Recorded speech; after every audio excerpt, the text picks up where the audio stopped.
So, I mean, read the title of the video. It's Walt Disney. Why is a 12-year-old talking about Walt Disney? Well, because I'm a nerdy 12-year-old. Is that a good enough explanation? Should be. Yes, I'm a nerdy 12-year-old with an obsession about people like Walt Disney and Steve Jobs. People like those. So, I wanted to hold myself talking and yapping about it. I think I'm just gonna get right in. Walt Disney was born in Chicago.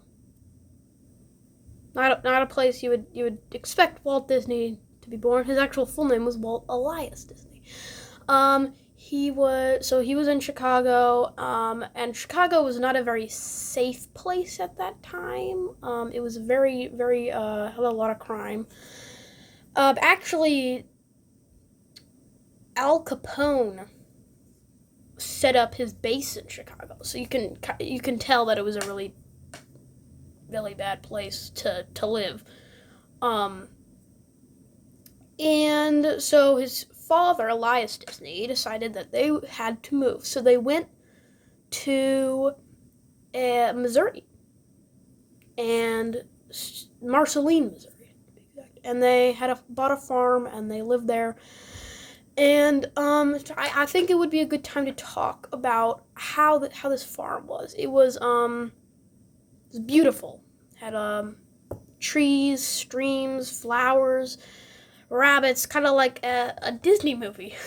I doubt is a coincidence, but Walt said it was just heaven for the city kids. Heaven. And I think it would be a good time to talk about Walt's family. So Walt had a mother and a father. The father's name was Elias Disney, as I previously mentioned. He also had a brother who was named Roy Disney, and then their mother, I think, was named Martha. That's probably misinformation, so don't sue me or anything. But anyway, his father was very strict. He punished them a lot. He was not exactly an idyllic father. And then his mother was came from a very upper middle class kind of household. She was a Christian. Well, I don't know if she was a Christian, but I think both of them were Christian. Anyway, she was very nice. She was the only one who could really stop Elias from hurting her kids and his kids, and she was not just an excellent mother. So back to Elias Disney. He was strict, and he didn't really have any humor. He hit people with the handle of a hammer, but he didn't hit them in such a way where they were just messed up with broken ribs all the time. No, he was very strict, but he was not abusive anyway. So, as a kid, Walt loved drawing, which his father did not like at all. His father believed drawing was silly. It wasn't gonna do anything. Walt was gonna live like horribly. He said, you're gonna make a career out of that, are you?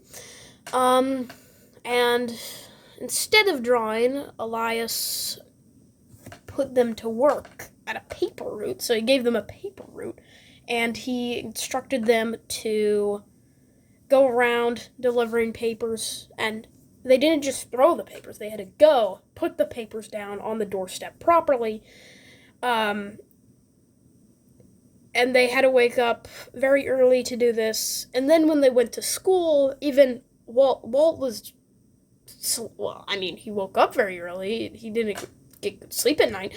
So he was a really bad student, fell asleep a couple of times. And even when he was awake, he wasn't a very good student at all. He didn't like it. He just wanted to keep drawing, so he was doodling all the time. And when he got out of school, Walt's father, Elias, got him a job at some company, some like really hard, brutal, well, not hard or brutal, but it was really boring to Walt. He didn't like it. So he told his father he didn't want to do it. And he started a studio. Did he start? No, he worked at a studio. Yeah, he worked at a studio. And he got paid okay, you know. About this time, Walt was 18, 16, whatever. He was very young. And he never went to college.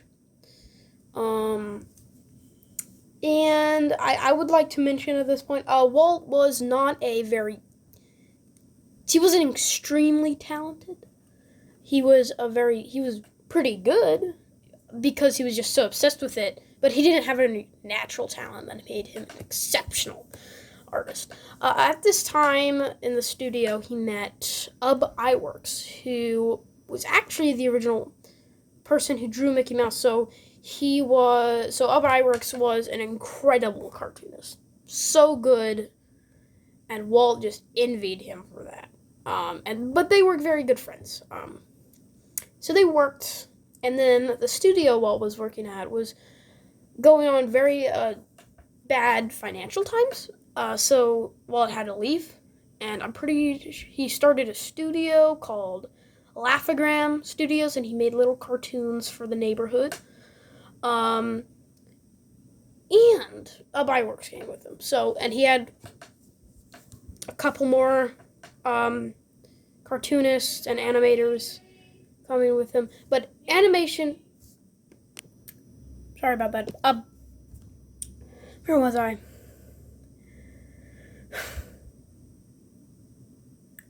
I don't know where it was. Okay.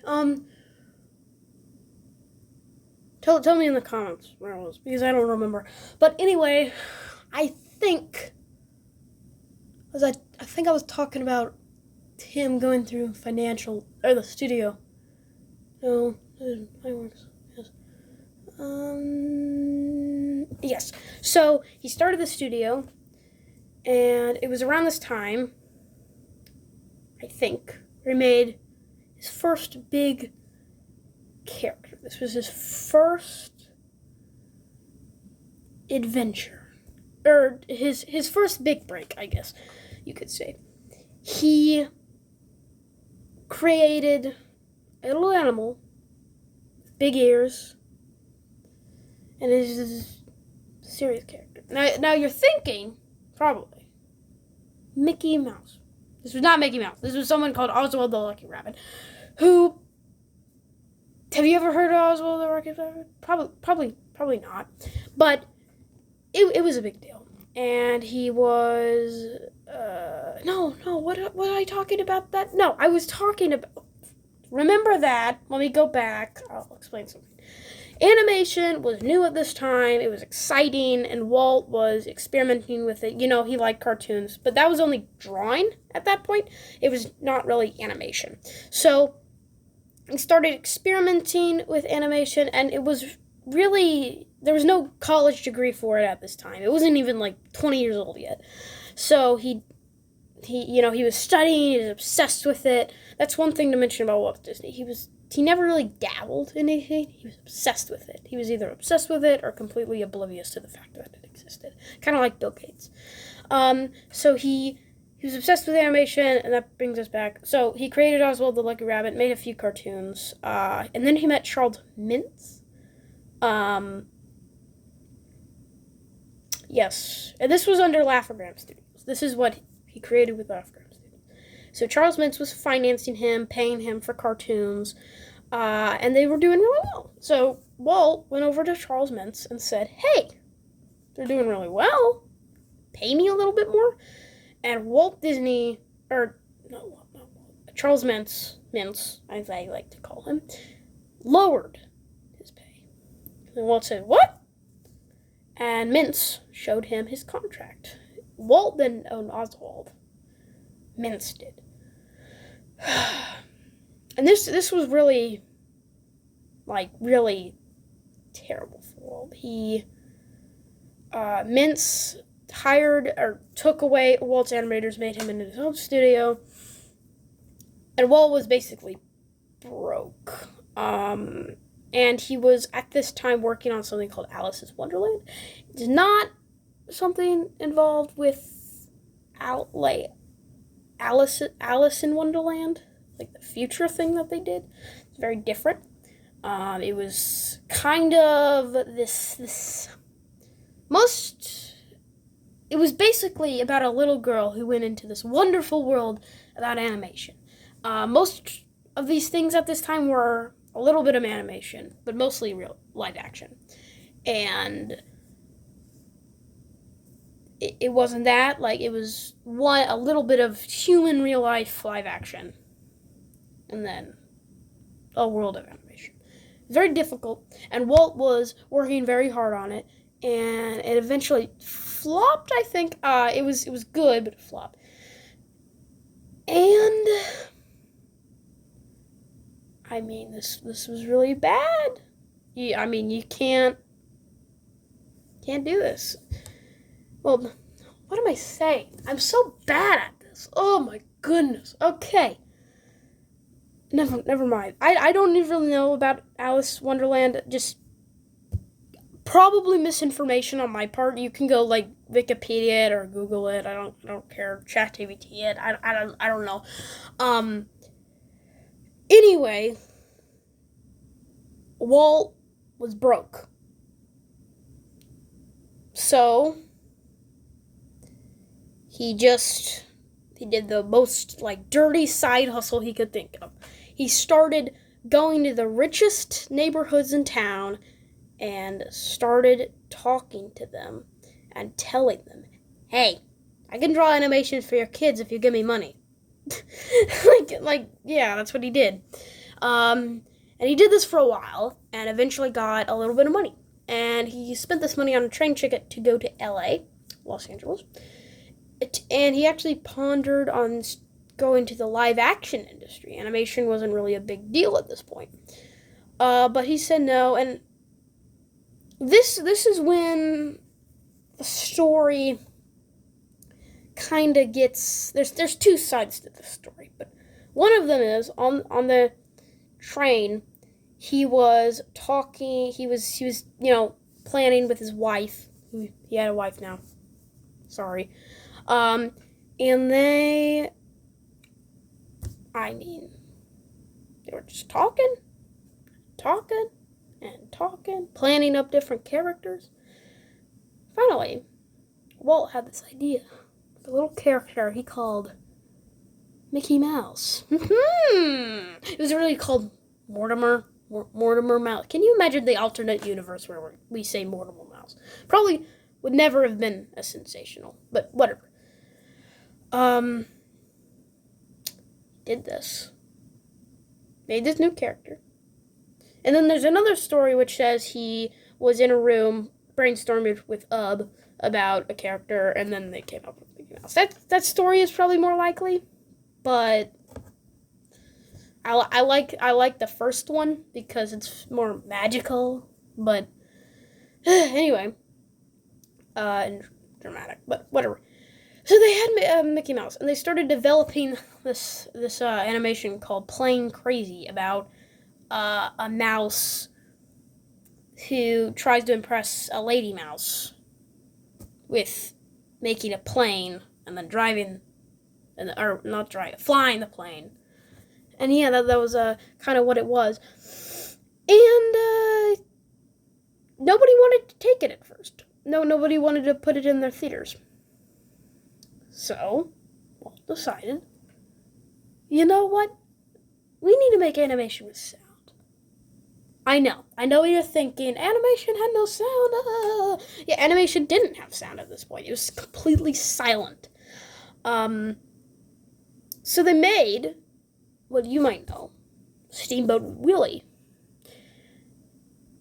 And they made this. They made it with sound. Sound was really tricky at this point because you had to have all this fancy equipment, and even if the noise was off of the animation like a millisecond, it would sound completely different and weird, and it would not work. So they had to get it perfectly. Not even nearly perfect. Perfect. Like perfect. They couldn't do anything. So that's why it was really hard, and Walt was the first. He figured it out by making this little metronome, and that really helped. And they showed it at the theater, and people went wild. Let's say I would compare it to maybe a movie today, like a movie that never stops and is different every time you watch it. Kind of like an AI movie that just does whatever you want it to. A little bit like that. I mean, well, different, but revolutionary in that kind of way. So people just wanted it to watch it more and more and more. So the theaters started showing it again and again and again. And, cartoons at this point were just things before movies, just kind of something to like, haha, that's funny. Okay, now let's sit down to watch the movie. Kind of a little bit like that. So this was huge. This made Walt a celebrity, and they started making more Mickey Mouse cartoons and more Mickey Mouse cartoons. And they did this, and it was very fun. They made a lot of money, And I think everybody forgot about Mr. Oswald the Lucky Rabbit at this point. But they did this. It was pretty nice. And they did this for a while. They made more and more Mickey Mouse cartoons. Started adding, Donald Duck, whatever. Goofy, Golden Trio. But Walt wanted something bigger. He wanted something better, as Walt does. So, he was like, we have little cartoons, but what if we can make a full feature film? Like a full 2-hour long film. What if? And took 6 years. They had to hire a ton of people, and this made Snow White.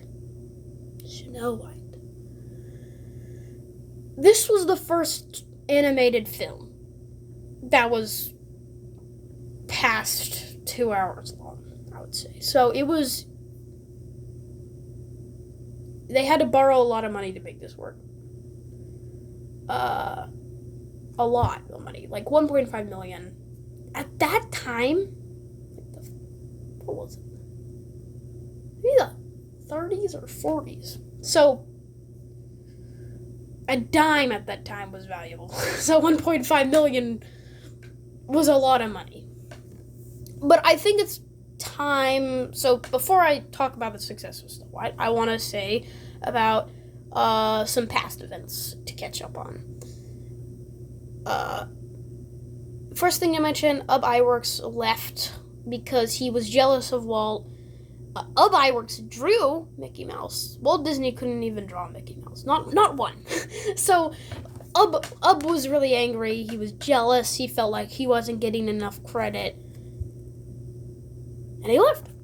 That's one thing to mention. Another thing to mention is that Walt Disney was around. He was a millionaire. Well, he wasn't a millionaire.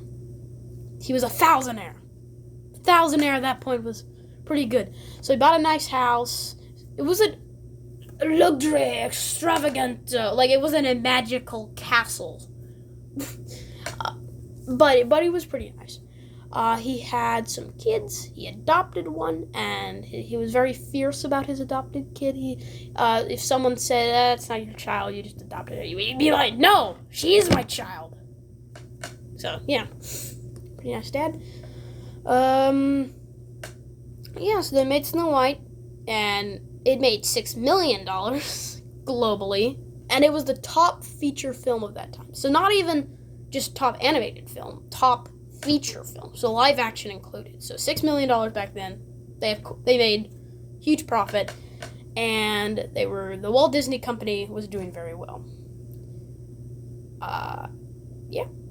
I mean, so you would think the story ends there, and happily ever after they keep making more movies, and then they did.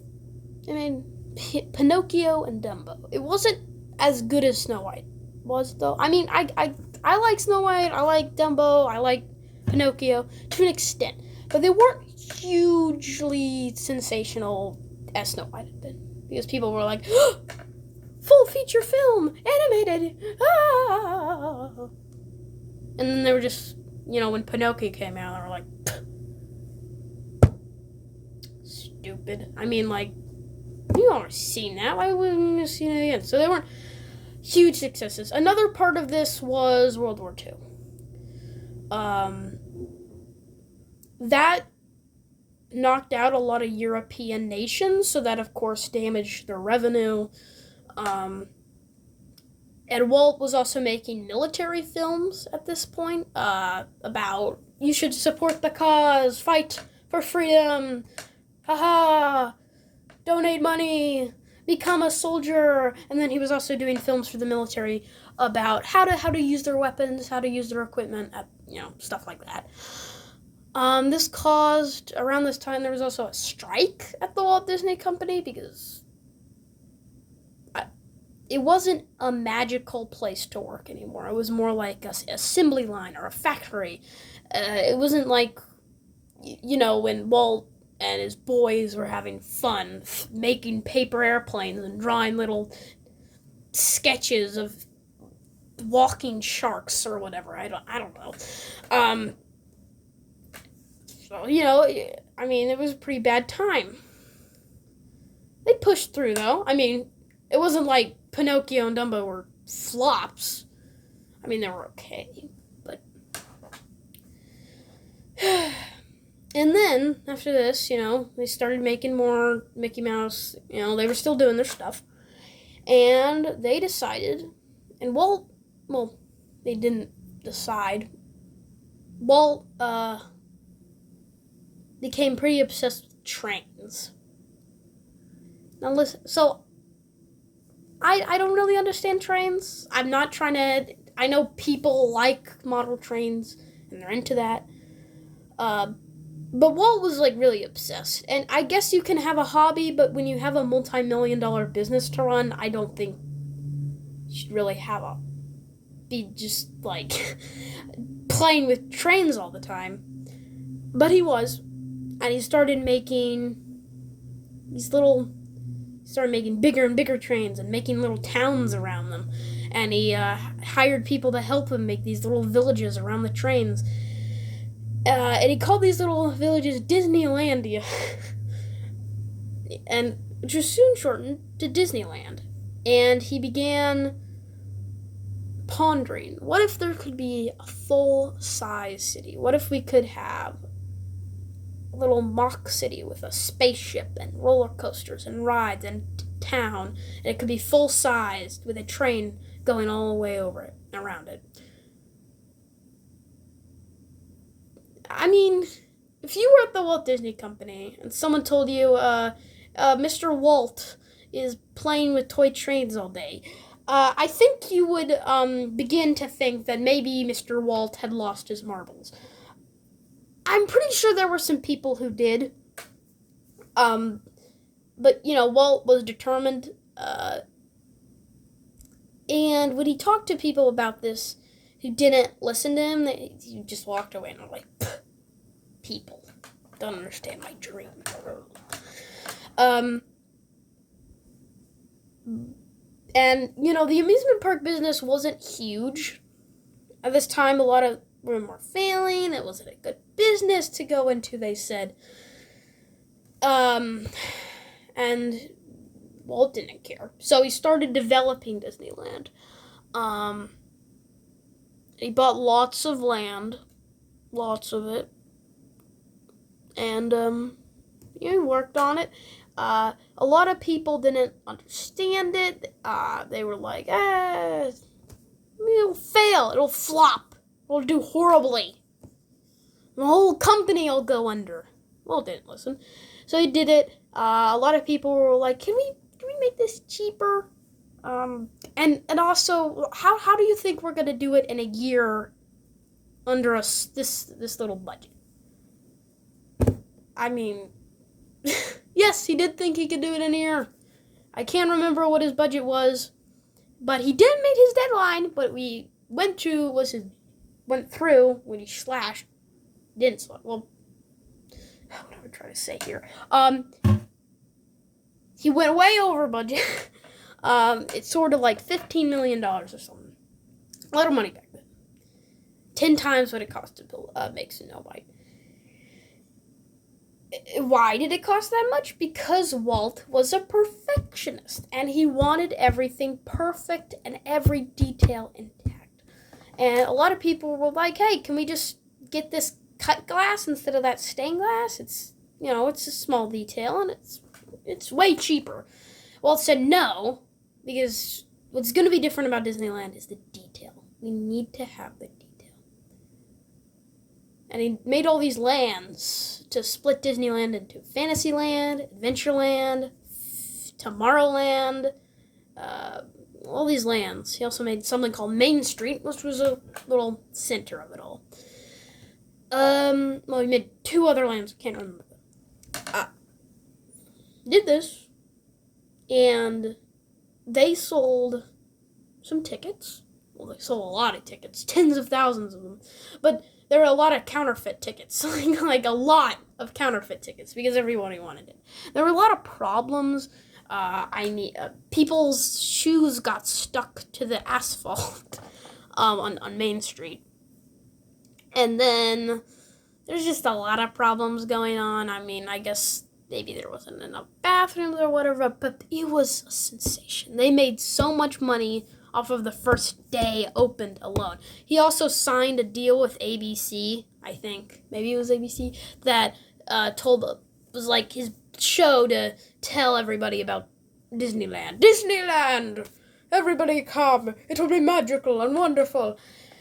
And then, now the tickets are way more expensive and nobody really can afford them now without spending 2 months of their salary. But whatever. It's a sensation. So, it was a sensation. Sorry for that. This is a very big deal. Made a lot of money. And then Walt got bored with Disneyland. So he went to Florida and started making Disney World. He did it under fake names and had the CIA do it. I didn't know you can hire the CIA to do stuff for you, but he did. I don't know. Maybe the CIA had kids who really liked Mickey Mouse and Donald Duck and Goofy or all those people. So he did that. He got all the land, and then once people heard that Walt Disney was buying land in Florida, I mean, the land shot up. It's crazy. So, anyway, he got the land, started building Disney World, and then he got bored with that, and he wanted to build Epcot.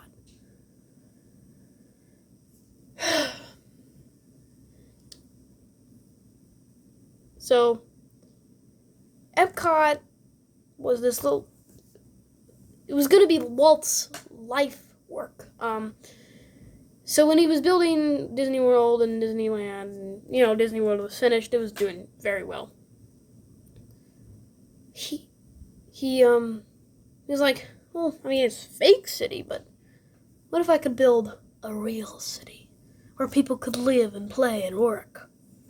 He started thinking, and the people that were right next to Walt and lead accountants started backing out of the room. Because they knew what was going to happen. Old Walt Disney was going to have his way again. So he wanted to build a city. So he built a city. Well, he tried to. He bought enough land. He bought, I think, cities. Oregon, he bought most of Oregon, about twice so much land. It was around twice the size of Manhattan. So he was into this. He put all his chips in. He's gonna build a city. He's gonna do it. And then it was 1975. Walt Disney died. He died. And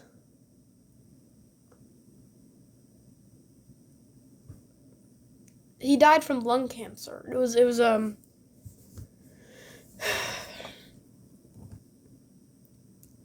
you know, it would be amazing to think of what would have happened if Walt Disney lived a decade or so more. Maybe Epcot could have happened. I'm pretty sure it would. There were a lot of things that everybody said that was impossible. But Walt Disney did it anyway. So I think he could have done it. Like I said, he died from lung cancer. He was smoked all the time.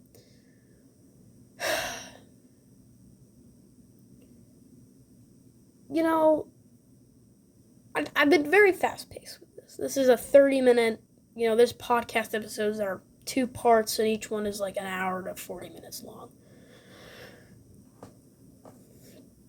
I've been very undetailed with this, but I want to stop here. This is, say why Walt Disney is such an interesting character. Why he is such an interesting person. Well, there's a couple of things he said. One is that we have to remember it was all started by a mouse. It was all started by a mouse. He was sure of that. Another thing he said that really struck me, and that was really, really, really great statement. He said, "I never chase the money. I always chase the magic." And I mean, he really did leave the magic. He chased the magic, he got the magic, he spread the magic, and that's amazing. Today, the Walt Disney Company does not chase magic, they chase magic to get the money. I hate the Walt Disney Company today because they are corporate greed.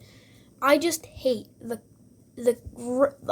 greedy people who will just take over the company and leave away their founders, the founder of the company's morals and values. And, Walt Disney never wanted to be an animatronic. There's a lot of animatronics in Disneyland and Disney World. He never wanted to be. They're making one of them now. They're also raising ticket prices to all these things so that most families cannot go.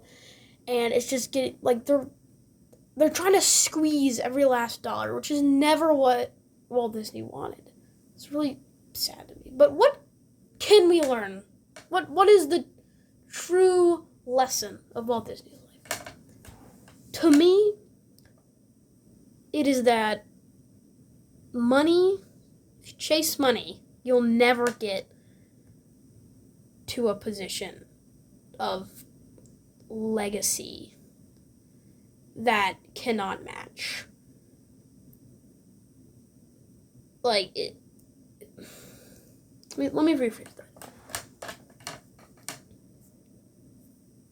If you chase money, you will never have a truly lasting legacy of a good person and a good, honest person who recreated the world and made it something wonderful, Steve Jobs said.